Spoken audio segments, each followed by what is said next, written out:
Week 1 is officially in the book, so that means it's time to hit those waiver wires to find players that could add value to the back end of your rosters. And quick note, I am going to be referencing rostership percentages in this video, and those are coming from roster data from 1,700 Dynasty leagues on myfantasyleague.com. Basically, a 50-50 split of one quarterback and superflex leagues, all with a minimum of 20-man rosters. So I'm not pulling these players out of nowhere, but it is possible that some or even all of these guys are already rostered in your leagues. But for the most part, there are hundreds of Dynasty leagues out there where these guys are available on waiver wires right now. First and foremost, I want to highlight a couple players that are very highly rostered, but they're not exactly 100% rostered, but I think that they need to be. And that includes Ty Chandler, running back for the Vikings, Rico Dowdle, running back for the Dallas Cowboys, Keontae Ingram, running back for the Cardinals, Devontae Parker, wide receiver for the New England Patriots, Rashid Shaheed, wide receiver for the New Orleans Saints, Hayden Hurst, tight end for the Panthers, and Zach Ertz, tight end for the Arizona Cardinals. Again, all guys rostered in over 90% of Dynasty leagues out there, but not exactly 100%. So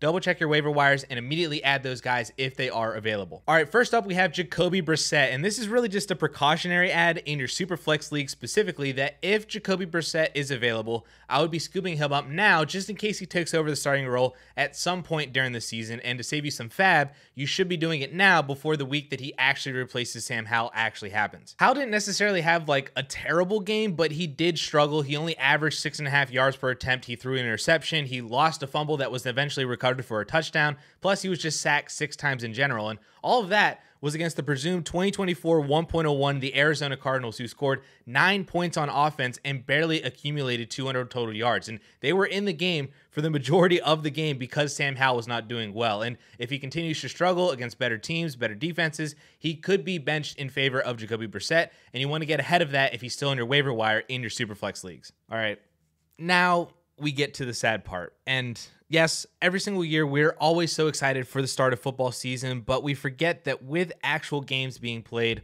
also comes players that get injured. And unfortunately, the injury bug has bit J.K. Dobbins again. And while it's a separate discussion on how this affects Dobbins' dynasty value entirely for him, for the purposes of this video, the primary ads on waivers right now are Gus Edwards and Justice Hill. And while Hill's way more available in many more leagues out there and is a good ad because of his goal line usage, he scored 2 touchdowns in this game, Gus Edwards is the primary beneficiary and handcuff. In fact, all 3 running backs saw 8 carries each, Dobbins, Edwards, and Justice Hill, but Edwards actually led the Ravens running backs in rushing yards with 32, and if he can soak up a couple of targets like J.K. Dobbins did in his time playing, then he can potentially be a league winner in this Ravens offense for fantasy football over the course of the entire rest of the season, thinking like Mike Davis in Carolina after Christian McCaffrey tore his ACL back in 2020. That is the kind of upside that Gus Edwards has. He's already rostered in a ton of leagues out there, like 97, 98% of leagues,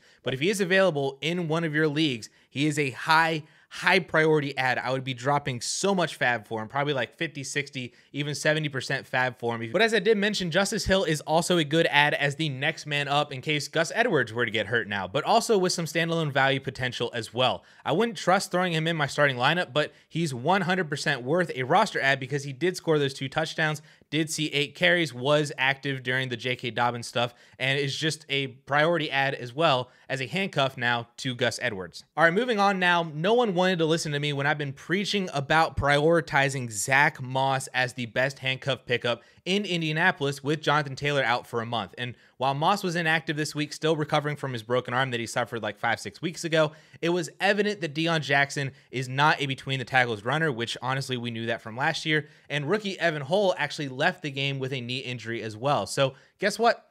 Zack Moss is going to get a shot this week, assuming that he's healthy and he's active. And don't forget, Zack Moss averaged over 80 rushing yards per game on 17 rush attempts per game over the final 4 games of the season last year in a much worse offense with Matt Ryan, Nick Foles, and Sam Ehlinger at quarterback throughout the entire time, coached by Jeff Saturday. There is opportunity in this backfield in a much better offense for Zack Moss to be an RB3 or even like a flex play, as Jackson, Hull, and Jake Funk combined for 16 carries and 7 receptions in this game against Jacksonville. All right, now perhaps the biggest split of the weekend was the Rams running back split, with Kyren Williams actually out-rushing Cam Akers 52 yards on 15 carries, plus he scored twice. So apparently Kyren Williams has forced a committee in this Rams backfield as the RB1B with Cam Akers.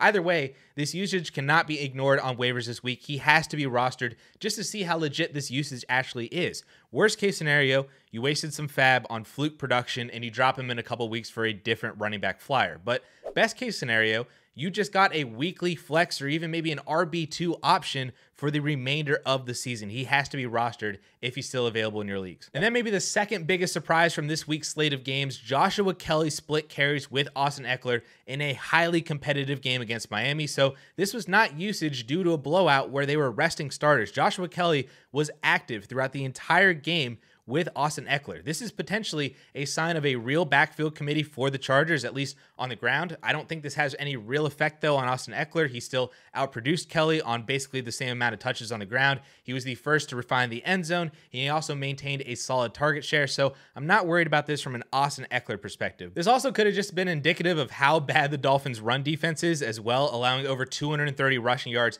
3 rushing touchdowns to the Chargers. But either way, Joshua Kelley has made an impact. And at the very least, I think this game gave us the confidence that Joshua Kelley is the direct handcuff to Austin Eckler. So he's well worth the add on that fact alone in this high-powered Chargers offense in case Austin Eckler were to get hurt at some point this season. But there is upside here that gives Joshua Kelley standalone value on a weekly basis, like we just saw in this high-powered shootout game against the Dolphins. Let's go back to LA because we have to talk about the new top target for Matthew Stafford with Cooper Kupp on injured reserve. 15 targets, 10 receptions, 119 receiving yards. That is the stat line that Puka Nacua just put up against the Seattle Seahawks. And this is production that I 100% believe is real. This is not a fluke to me so long as Cooper Kupp is out. Matthew Stafford looks very healthy now. He needs some playmakers, and Puka stepped up in a big way in his debut game as a rookie. And even when Cooper Kupp returns, this team needs a steady wide receiver too, and Puka can have long-term value if he secures that role with Cooper Kupp healthy. Now, we also got to talk about Tutu Atwell as well because he was the second most targeted player for the Rams on Sunday and operated as more of their big play threat. He's worth a speculative add to me to see if this usage continues while Cooper Kupp is on IR, but I have lower expectations for him as a potential weekly option or holding any long-term value when Cooper Kupp returns, but I still think he's worth an add right now, just not really all that high up on the priority list with the rest of these guys in this video. All right, now the Steelers offense looked terrible all game long, minus like that one drive, but just the entire game basically looked awful. There's opportunity now for both Allen Robinson and Calvin Austin to operate as the wide receiver 2 or wide receiver 3 with Deontay Johnson on the bench. Robinson actually led the Steelers in yards on 5 receptions, and Austin led the team in receptions, but he only produced 37 total yards on those 6 receptions. I would actually be fairly confident to throw Allen Robinson into my lineup next week if you had to, as like a replacement for Cooper Kupp or Deontay Johnson now, or Jerry Jeudy if he's still out, or maybe you started a rookie that didn't quite produce immediately in week 1 and you want somebody who you're a little bit more confident in. I think Allen Robinson can be that guy this week and for the future so long as Deontay Johnson is out. Now, Calvin Austin, I wouldn't be willing to throw into my starting lineup right away. He's essentially a rookie after being injured all last year, but it's very encouraging to see the immediate usage in his first NFL game, and he deserves to be rostered in your Dynasty leagues. And then lastly, I was actually very surprised to see Josh Reynolds was so highly available in many leagues, considering how pretty predictable it was for him to be the Lions wide receiver 2 with Jameson Williams serving his suspension. And that's exactly what we saw on Thursday night, with Josh Reynolds finishing second on the team in targets with 7, only 2 fewer than Amon-Ra St. Brown, and he actually led the team in receiving yards with 80. Reynolds could make for a sneaky flex start with Jameson Williams on suspension, especially since Detroit plays at home in 3 of their next 4 games, which is important because Jared Goff was way better at home than he was on the road last season, including a home matchup this week against the Seattle Seahawks defense that just allowed Puka Nacua and Tutu Atwell to both eclipse 100 total receiving yards. So pick up Josh Reynolds right now. You might even be able to throw him in your starting lineup as a flex. He could be a good flex option for you this week,